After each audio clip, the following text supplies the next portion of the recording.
Qué pena la demora. Vamos a hablar el día de hoy del manejo quirúrgico de los pacientes con meningiomas petroclivales. Los meningiomas de la fosa posterior representan aproximadamente el 20% de todos los meningiomas intracraneales y dentro de los meningiomas los petroclivales aportan el 2% de estos meningiomas intracraneales. Aproximadamente los petroclivales son el 5-11% de todos los meningiomas de la fosa posterior. Entonces vemos que en general son tumores de un bajo porcentaje de aparición. Tenemos aproximadamente 1 a 2 casos al año de este tipo de tumores en la mayoría de instituciones. La localización anatómica de este tipo de tumores los convierte en lesiones que son difíciles desde el punto de vista quirúrgico. Entonces, como pueden ver en esta imagen, son tumores que tienen una amplia relación con muchas estructuras neurovasculares, pares craneales, arterias, venas y otras estructuras vitales como el tallo cerebral. Y adicional a esto, tienen corredores quirúrgicos que son difíciles. Por eso, en muchas ocasiones se han considerado como tumores de tierra de nadie. Y a pesar de su baja prevalencia, es importante estar repasando, digamos, el manejo de estos tumores para estar familiarizados con ellos. Desde el punto de vista anatómico, la región petroclival es un área que está alrededor de la fisura petroclival, que es la que está delimitada ahí en círculo, y está entre el clivus en la línea media y lateralmente la parte anterior del petroso. Esta área anatómica, digamos que involucra diferentes pares craneales, principalmente el complejo séptimo y octavo, el quinto par, el sexto par, arterias como la basilar o la aica y el tallo, principalmente en su división del puente y el mesencéfalo. Los meningiomas son la lesión más frecuente que se originan en la región petroclival. Sin embargo, también podemos tener otro tipo de lesiones como las metástasis u otro tipo de tumores. Desde un punto de vista también microquirúrgico, los meningiomas de la fosa posterior tienen una división y podemos clasificarlos desde la línea media hacia lateral según su inserción principal. Entonces tenemos los meningiomas clivales, los meningiomas petroclivales, que son mediales al quinto par, los petrosos anteriores, que son anteriores al conducto auditivo interno, y los petrosos posteriores, que son posteriores al conducto auditivo. ¿Esto por qué es importante? Porque cada tipo de meningioma va a tener su manejo quirúrgico y sus particularidades. Entonces aquí vemos algunos ejemplos. Digamos que la fosa posterior podemos verla como un embudo que tiene 3 anillos. Un anillo superior, que es el tentorio. Aquí vemos los meningiomas tentoriales mediales y tentoriales laterales. El segundo embudo es la convexidad. Aquí vemos los meningiomas de la convexidad laterales y de línea media. Y el tercer embudo es el foramen magno. En el foramen magno podemos tener meningiomas anteriores, anterolaterales, meningiomas posteriores, ¿sí? Y cada una de estas lesiones va a tener unas particularidades dentro del abordaje y una morbimortalidad según su localización. Entonces es importante aprender a definirlos bien. Estrictamente hablando, del meningioma petroclival es aquel meningioma que tiene su zona de inserción principal medial al quinto par, ¿sí? Y que está en relación con los 2/3 superiores del clivus y la cara posterior del hueso petroso, medial al CAI. Esto es lo que vamos a denominar un meningioma petroclival. Clínicamente, la gran mayoría se presentan mujeres jóvenes, mujeres de edad mediana, entre los 30 y 40 años. Van a tener un curso clínico muy insidioso de disfunción de pares craneales, cefalea. Los más afectados van a ser el séptimo y el quinto, teniendo una neuropatía trigeminal hasta en el 65% de los casos, paresia o parálisis facial hasta en el 50% de los casos, alteraciones del octavo par o disfunción de vías largas por compresión del tallo cerebral. Dentro de la valoración prequirúrgica que podemos hacer con estos pacientes, siempre es importante la valoración con resonancia y TAC, y hay algunas cosas de las cuales tenemos que precisar en los meningiomas petroclivales.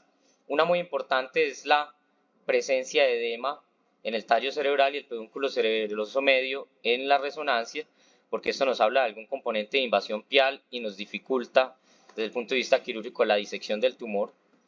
También es importante las secuencias vasculares, como vamos a ver la elección de ciertos abordajes va a estar muy influenciada por la posición de la vena de la B o la posición del seno petroso y otras variaciones anatómicas. Es importante en estos pacientes, la gran mayoría son mujeres jóvenes que tienen un tumor de gran tamaño y la función auditiva va a estar en cierto grado perdida, pero esto influencia también el tipo de abordaje y el grado de abordaje. Digamos, hay diferentes grados de osteotomía cuando hacemos algunos tipos de petrosectomía y esto tiene que ver con la función auditiva, por eso hay que dejarla objetivada por análisis auditivos y tener en cuenta también que la embolización preoperatoria en este tipo de tumores a menudo no es útil. No es útil porque estos tienen irrigación de muchas partes y el grado de vascularización por este método que se logra es muy bajo. Algunos abordajes, como vamos a ver, generan algún tipo de vascularización tumoral durante la creación del corredor quirúrgico, como los abordajes transpetrosos. ¿Qué opciones de tratamiento tenemos en estos tipos de tumores? Por un lado tenemos la cirugía, que es en la que nos vamos a enfocar el día de hoy. Tenemos también la radiocirugía, que es una opción de tratamiento muy importante en un grupo seleccionado de pacientes, y también tenemos la vigilancia.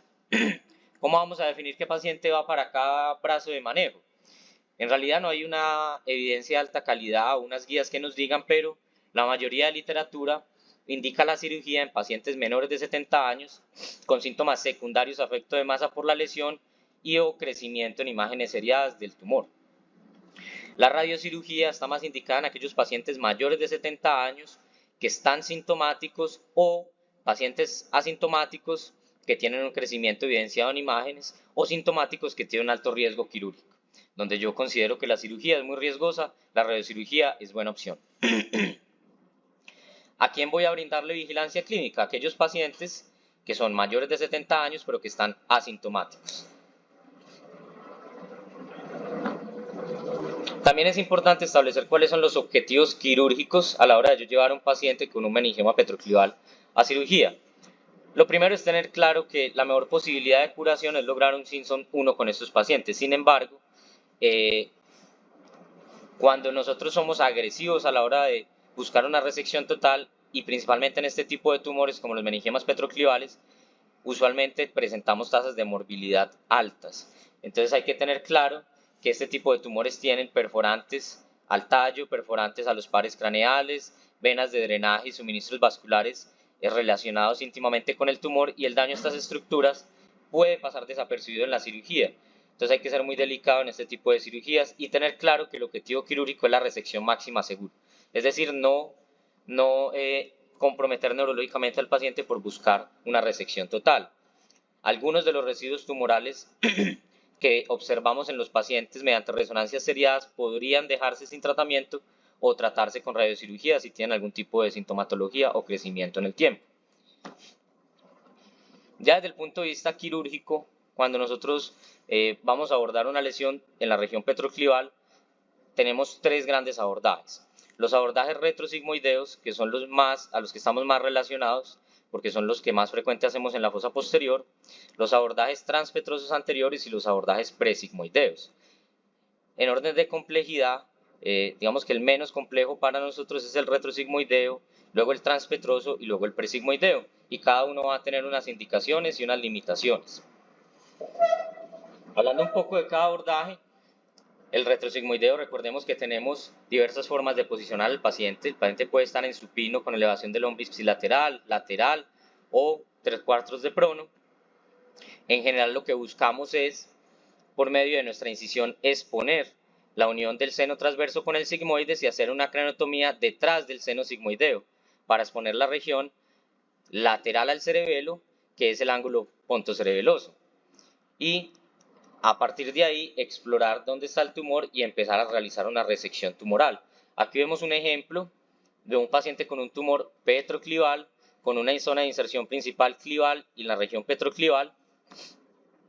Y esto es una imagen de lo que veríamos en un abordaje retrosigmoideo. Entonces, como es un tumor que se origina medial al quinto par, de entrada vamos a tener los pares craneales detrás del tumor. En este caso, tendríamos que aprovechar las ventanas entre los pares craneales para realizar un debulking tumoral y posteriormente una disección del tumor.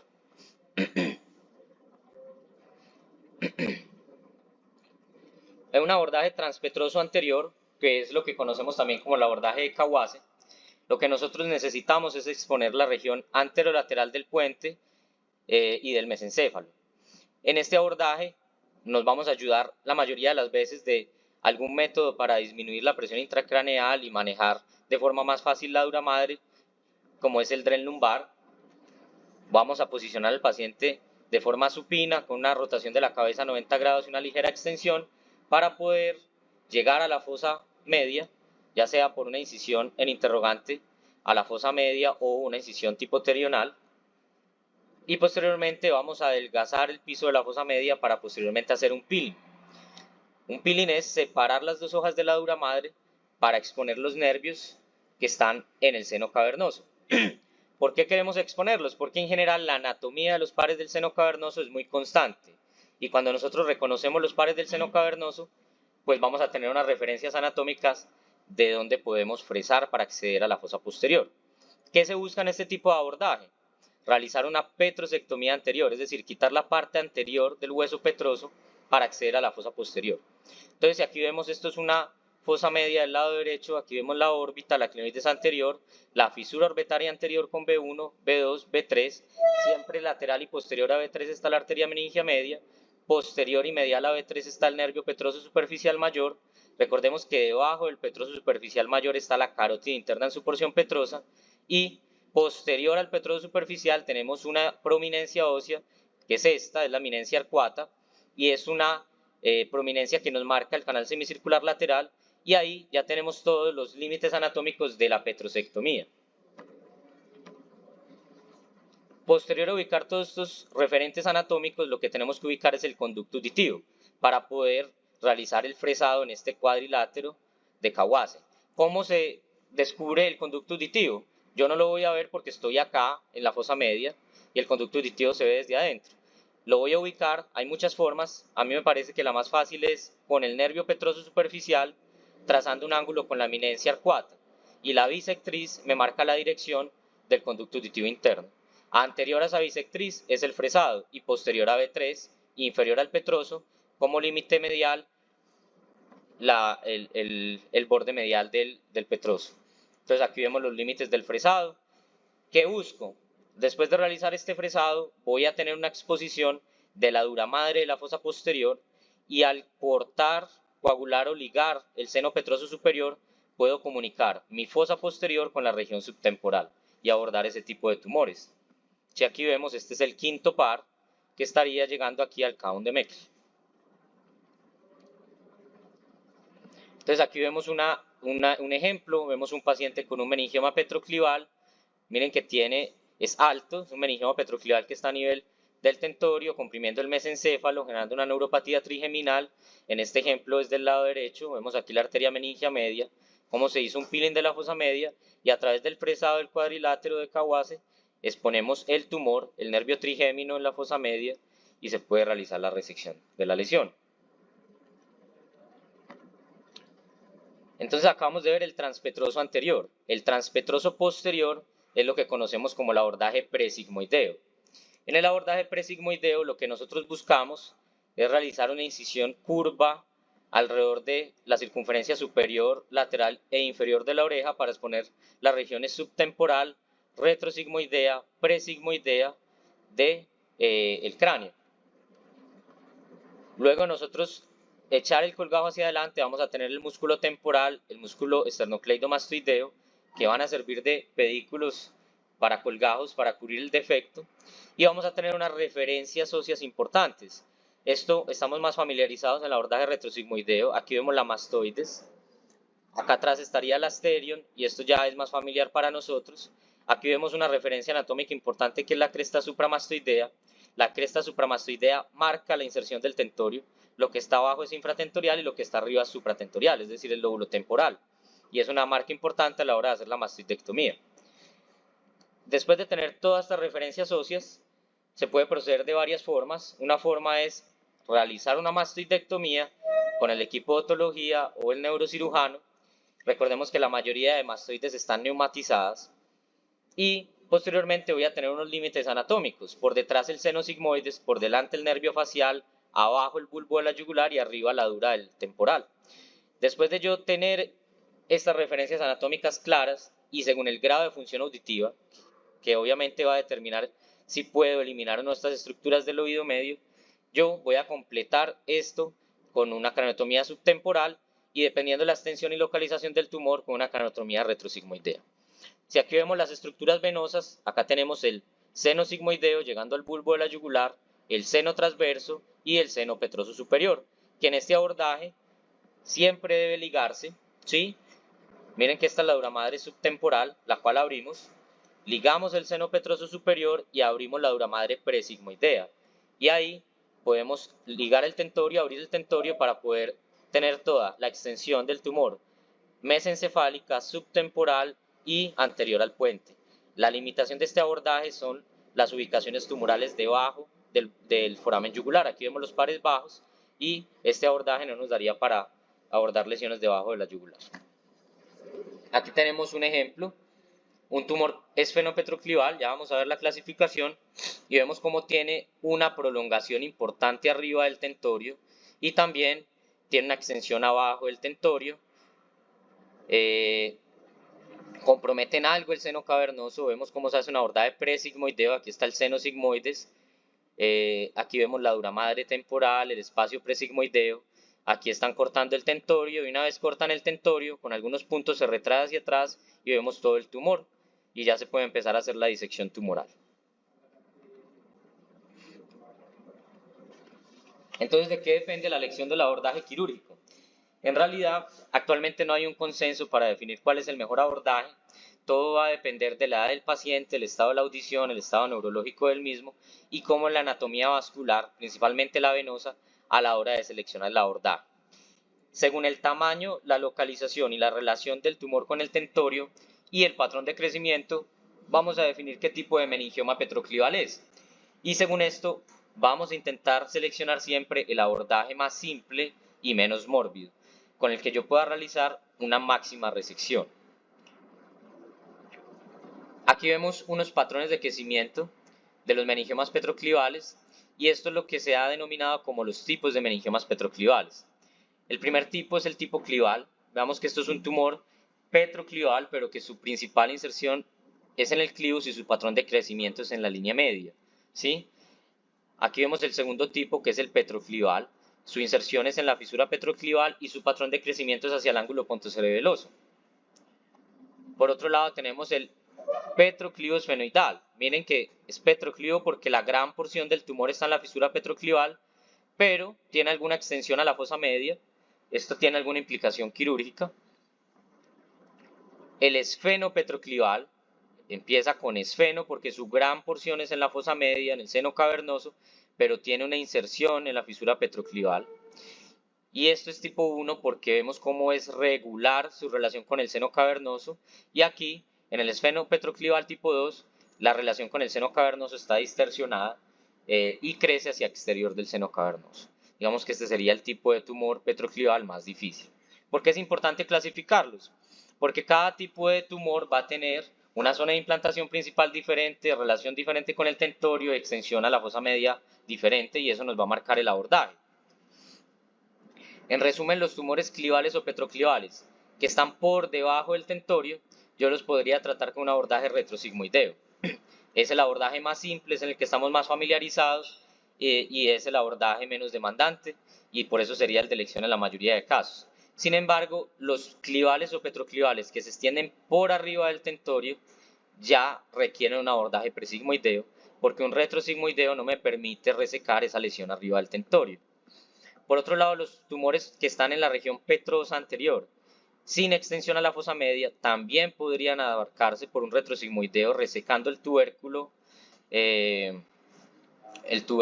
mastoideo, supramastoideo, que es un abordaje retrosigmoideo transtubérculo, o si tiene una extensión importante a la fosa media, por un abordaje transpetroso anterior, podría solucionarse la lesión.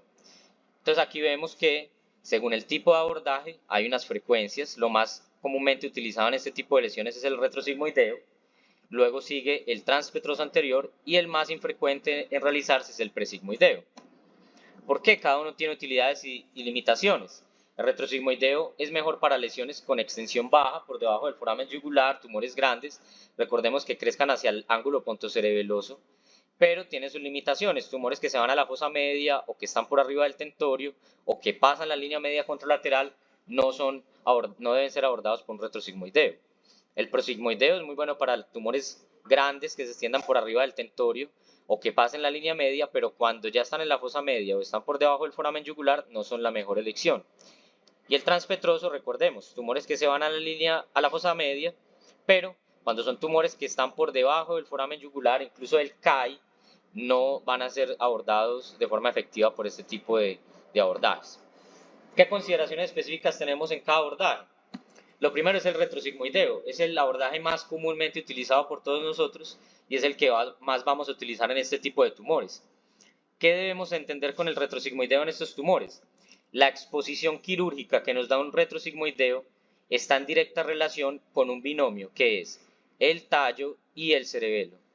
Según el desplazamiento que yo tenga del pedúnculo cerebeloso medio por la lesión, yo voy a tener una mayor o menor visión en el ángulo pontocerebeloso durante la cirugía. Es decir, si el pedúnculo cerebeloso medio no está rechazado, voy a tener casi que la mitad del tumor sin exponer en la cirugía y eso va a limitar la resección. Si el pedúnculo cerebeloso medio está rechazado hacia la línea media o el lado contralateral, el abordaje retrosigmoideo va a ser muy útil a la hora de exponer el tumor. ¿Cómo puedo objetivizar esto para definir si el paciente se beneficia o no de este tumor, de este abordaje? Esto son unas líneas descritas por el doctor Guinto. ¿Cómo se trazan? Una línea petrosa por todo el margen posteromedial del petroso, ¿sí? Luego marca una línea tumoral que va por todo el eje mayor del tumor.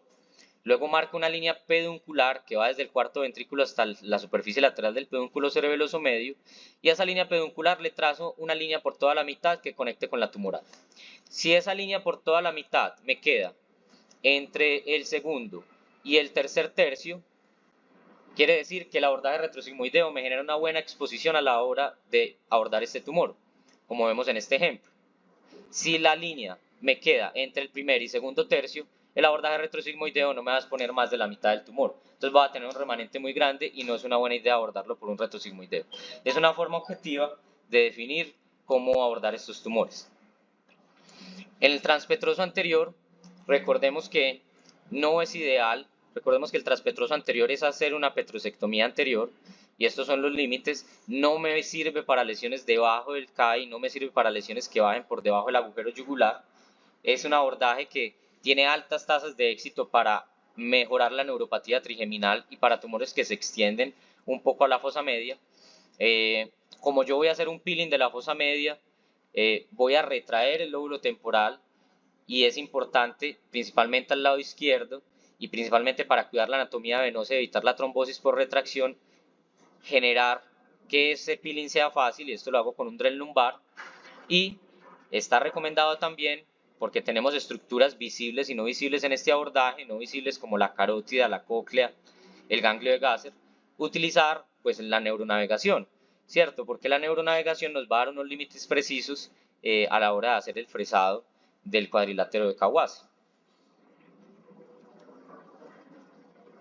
Otra cosa importante a la hora de hacer este abordaje es ponerle mucho cuidado al nervio petroso superficial mayor.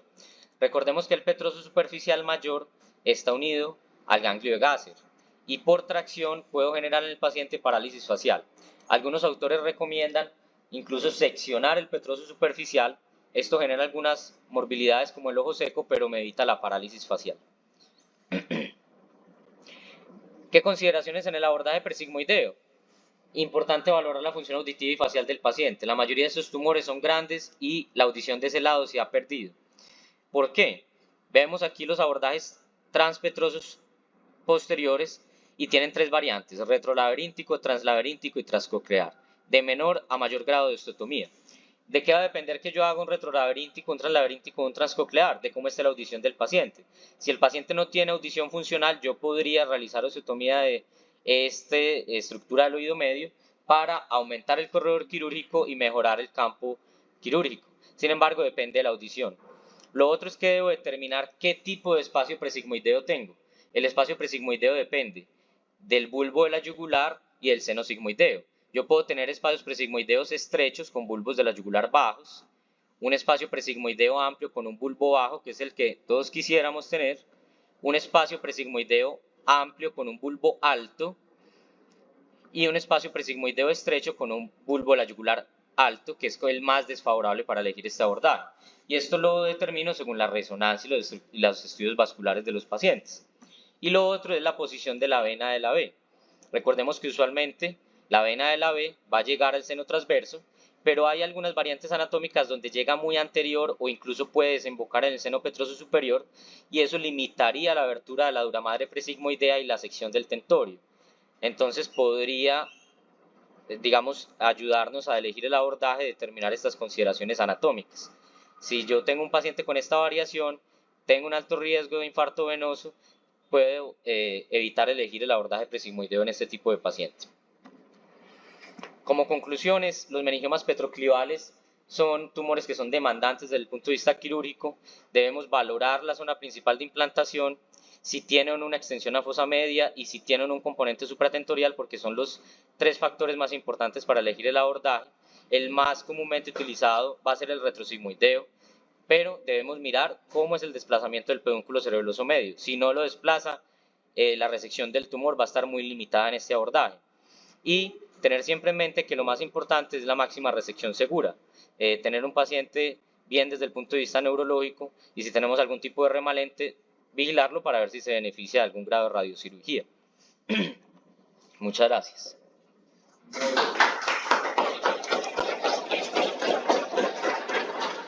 Mauro, te hago una pregunta. Señor. ¿Tú has visto partos también que han quedado bien? Profe, esto es muy raro. Yo solo he operado 2 pacientes con tumores petroclivales con el doctor Daniel. En realidad, esto tiene 2 grandes complicaciones. La primera es la fístula de líquido cefalorraquídeo. Casi que más del 50% van a ser fístula. De los 2 pacientes que operamos, uno hizo fístula de líquido cefalorraquídeo, se solucionó pues con, digamos, sellante y volver a revisar el paciente y el lumbar, y quedó con una parálisis del sexto par que mejoró en el tiempo. El otro paciente que operamos con petroclival ya tenía una parálisis de algunos pares craneales, esas parálisis no empeoraron y tuvo una buena evolución. Bueno, yo le...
Al pródigo amado